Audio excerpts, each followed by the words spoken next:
Welcome to another video on the God in the Heart channel. May this message transform your life. May God always bless you and never lose faith in God that the miracle will happen.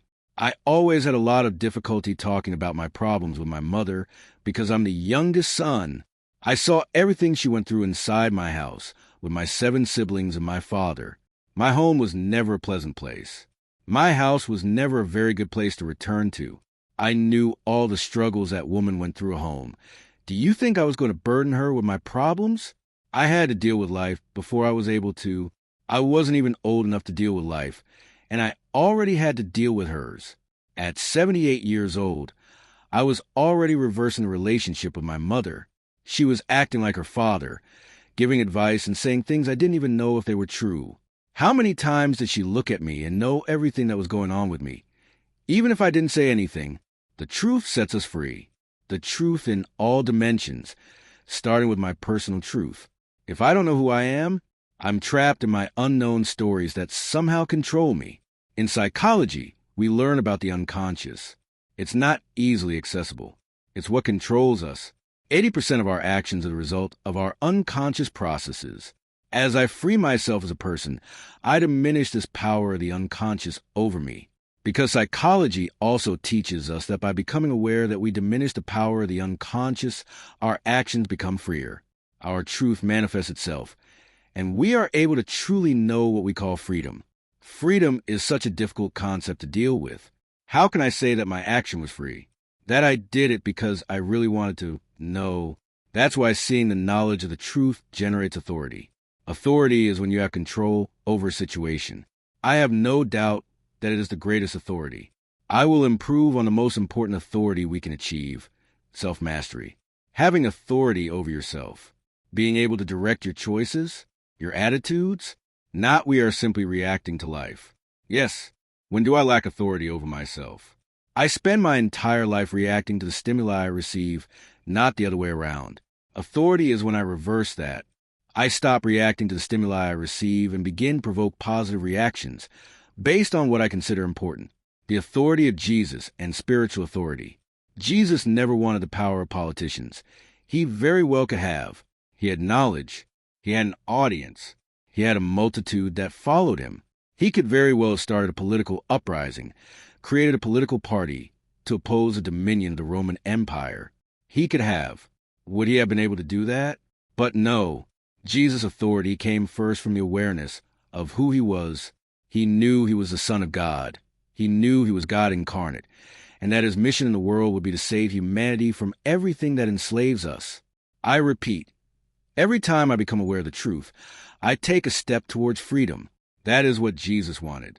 He fought against all aspects of the oppression of his time.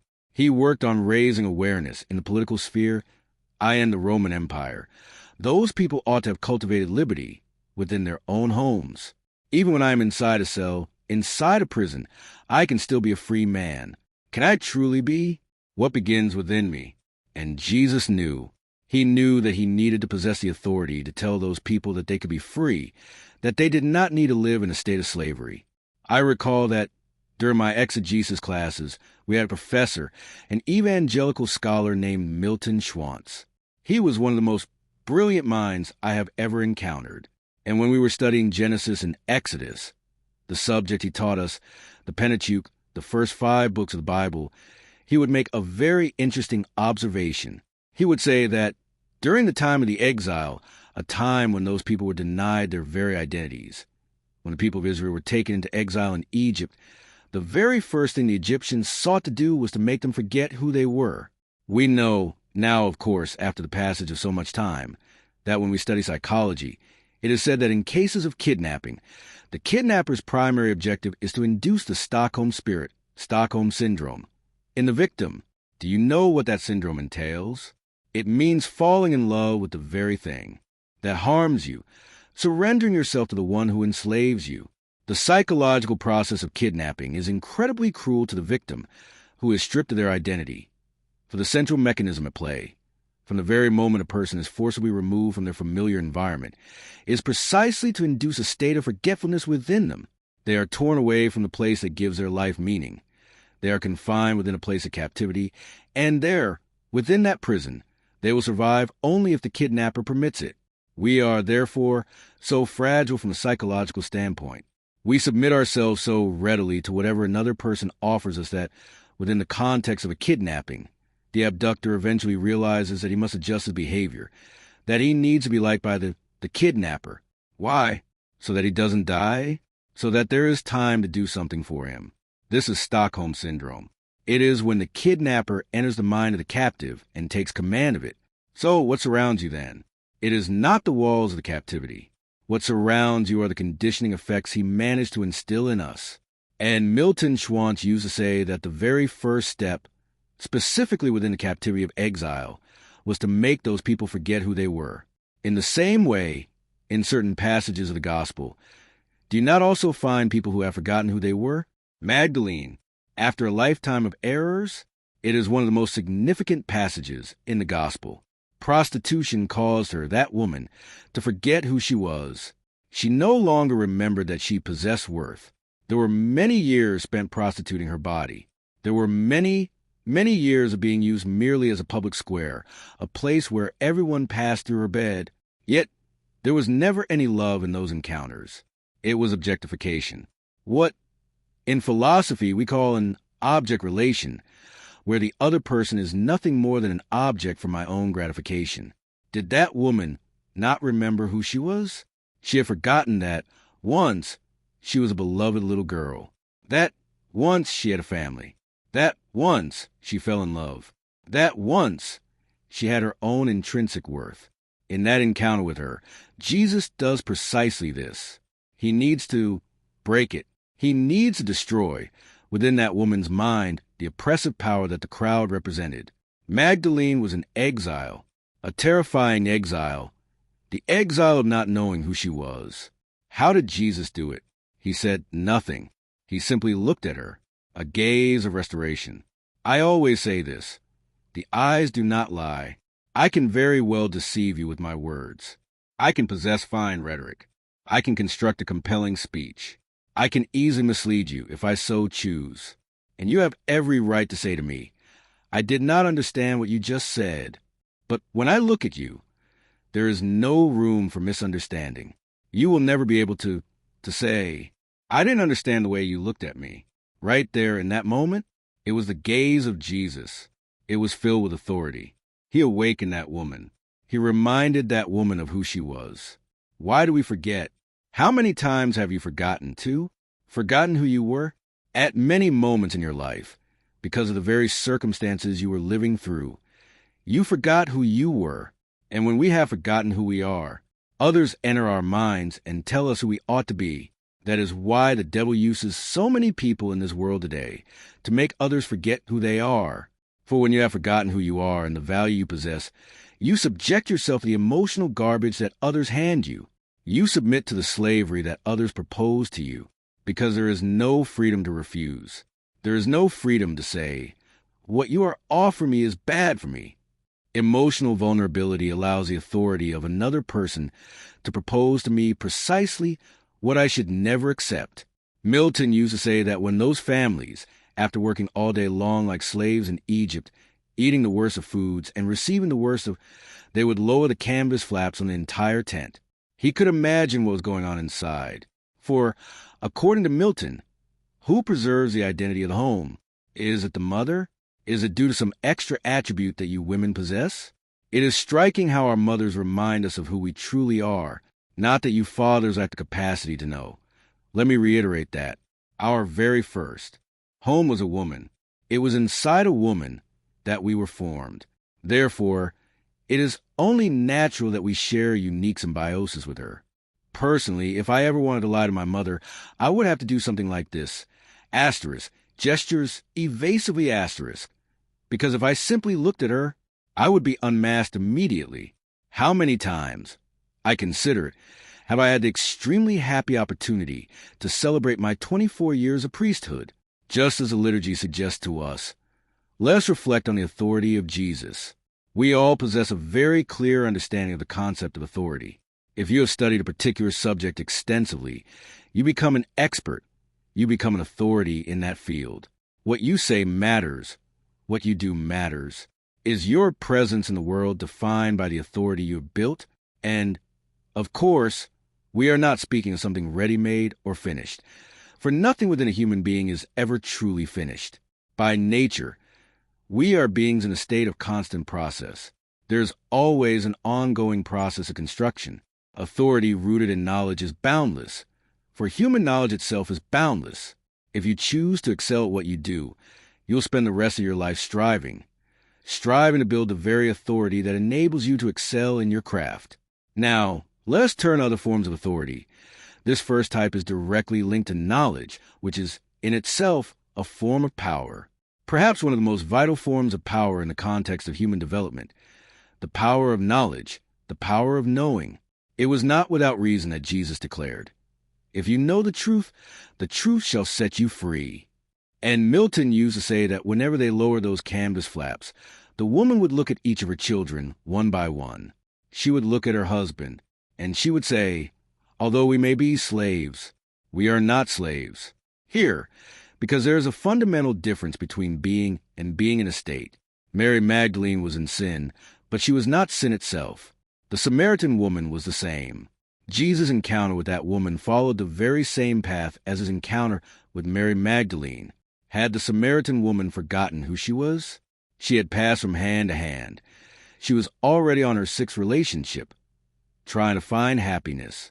For I have no doubt about this, my friends. I hold my tongue against passing any judgment. I know that most people make mistakes precisely while trying to do what is right. And what saved that woman in that moment was the authority of Jesus, because he looked at her and restored her capacity to know who she truly was. Today, on this occasion to celebrate my life as a priest, I recall that one day the authority of Jesus touched me.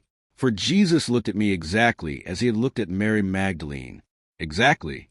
It is a gift to be able to celebrate my 24 years of priesthood here in a sanctuary dedicated to the heart of Jesus, which is where I grew up. The last time I paid a brief visit to this sanctuary, I told a little story. You see, when I was a boy, my mother belonged to the Apostleship of Prayer, and in our home, we kept a statue, an image of the Sacred Heart of Jesus. His heart is depicted on the outside, exposed. He is pointing to it just like this.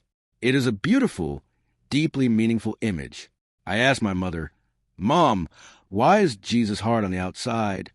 And she, without any formal schooling, without any theological training, gave me the most beautiful answer I could ever have learned. It is because he has nothing to hide from us. Isn't that the truth? If one day, my friends, I was granted a place of honor anywhere, it was not because I deserved it. It was because I was stubborn. I was never the seminarian everyone believed in our class. There were 50 of us. I was always viewed as the one who wouldn't make it. I didn't walk into the front door, did I? I was never given the first place. Yet I grew in the same moral destitution as Mary Magdalene. I grew up in the same moral destitution as Zacchaeus. I grew up in that same moral destitution, like those major characters in the gospel who led shameful lives. No, I was not a promiscuous man. I was not that kind of man. I was not a liar. I was not unfaithful. No, I was simply conscious of my own fragility, and I was never afraid to expose it. I was never afraid to show my weakness, even when I ran the risk of someone use it against me. Today, as I celebrate 24 years of priesthood, I reflect on this, that I became a priest precisely because one day the gaze of Jesus reached me, and I wanted to offer that same thing to those who would cross my path. One day I understood that if I wish to be a priest even remotely like Jesus, I cannot be a man who judges. I cannot feel that I am better than anyone else. I cannot feel privileged. I cannot feel that I am the most important person. No, if I wish to be even remotely like Jesus, I must possess the authority of the weak. I must possess the authority of those who have understood that weakness is the most honest starting point for our holiness. That if I am not true to myself, I will never be true to you. If I am not honest about what I feel, I will not be honest about what you feel, because everything, this is a result of what I habitually offer myself. I want to give my deepest thanks to God for the opportunity he gave me to be here today. As the song goes, you don't know how far I've walked to get to this place. I traveled miles upon miles beforehand, before I could rest. I didn't just doze off. I dreamed the most beautiful dreams. Actually, I have been dozing off a little lately. You cannot imagine what brings me here today. How many people must support me so that I can be who I am? One day, I realized that my ministry could never be carried out in solitude. I depend on the person who turns on my microphone. I depend on the musicians. I depend on the lighting crew. I depend on the booking agents, on the recording engineers, on those who travel with me. I am one of the most dependent men on the face of the earth. Yet, I do not lose my authority. I do not lose it. Do I believe in what I do? I truly do. We have traveled across the entire United States. It is a unique ministry. Indeed, and incredibly challenging. IT is very tiring, draining. I have the young men here who do this work with me. They know what it is like, how arduous it is to be who we are. They know how we are under attack all the time. They know that the devil does not wish us well. The devil wants us divided. The devil wants us separated. The devil wants us far removed from our objective. I am fully aware that, together with them, we are doing beautiful work. I do not know how long it will last. For today, I also celebrate the opportunity to break away. Any date that marks a significant moment in our lives must necessarily serve as a time for reflection on continuity, yes, but also on rupture. Sometimes, we will lose the very things we love most. Yet, if we recognize that this is God's will for our lives, I am ready. For I am certain that, just as God has never left me alone in the past, He would never abandon me now.